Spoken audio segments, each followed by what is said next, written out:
Hadi balık tas abi, balık.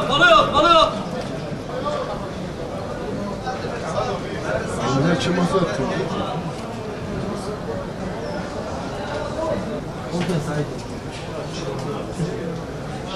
Canlı balık. Tabii altar öyle var. Çilek yok. Maşallah bostan yeşil. Şurası ben temizlik. Abdülhamid. 5 lira. Kim? Hoş bak. Ha? Sen kim? Ala balık ha. Canlı balık. Merhaba bela. Aslen Siirt doğumluyum. Mesleğim balıkçılık abi. 15-20 seneden beri bu işi yapıyorum. Babam da bu işi 40-50 seneden beri bu işi yapıyoruz hani biz. Hani bildiğimiz bileli bu işi yapıyoruz abi yani.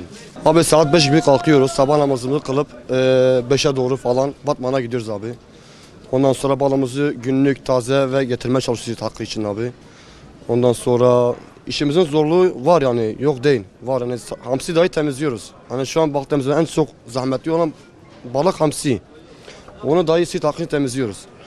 Ondan sonra balıkları o kadar indirimli hani ucuza vermemize rağmen Siirt halkı balığı falan yani hiç sevmiyor abi. Hani balık kültürümüz yok abi doğuda.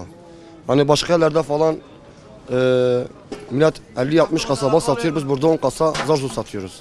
Bir de ucuza veriyoruz mesela. Her yerde hamsi 15 lira biz 10 lira veriyoruz.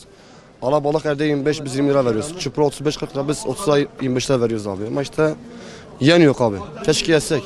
Ondan sonra abi doktorlar dahi tavsiye ediyor balığı. En faydalı yiyecek balık abi. Omega bakımından, ondan sonra çocuklar için fosfor bakımından lezzetli ve o kadar sağlıklı bir balık olmasına rağmen gene yiyemiyoruz.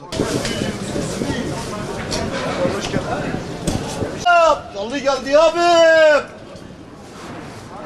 Yap ızgara yap. Tava yap ızgara yap. Gel buraya git hamsi temizle. Koş. Vallahi ne canlı.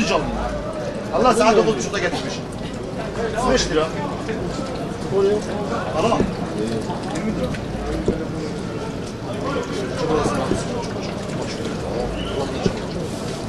Hamsi her yerde 20 lira, bizde 10 lira. İstavrit her yerde 20 lira, bizde 15 lira. Alabalık bizde 20 lira. Çupra 25 lira, levrek 25 lira, palamut 15 lira. Bizde yarı yarıya fiyatlar düştü. Kimse balık yemiyor abi. Balığı bırakacağız, terk edeceğiz. Neden abi? Abi Siirt halkı balık sevmiyor abi. Başka memleket balıkları seviyor ama Siirt halkı balık sevmiyor. İşsizlik var. Kimse çalışmıyor. Yani 2-3 kilo balık alsa 60-70 milyon para tutuyor, kimse almıyor. Yemiyor. Biz de o yüzden balığı bırakacağız. Mesela dışarıda hamsi 9 liraya alıyoruz, 10 liraya satıyoruz. Ama dükkanlar satıyor 15 liraya hamsi. Biz 10 liraya satıyoruz, temizliyoruz bir de.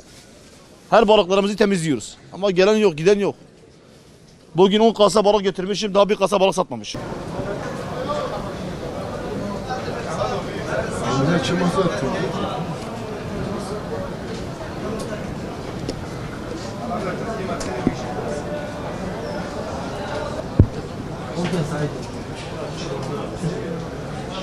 Canlı balık.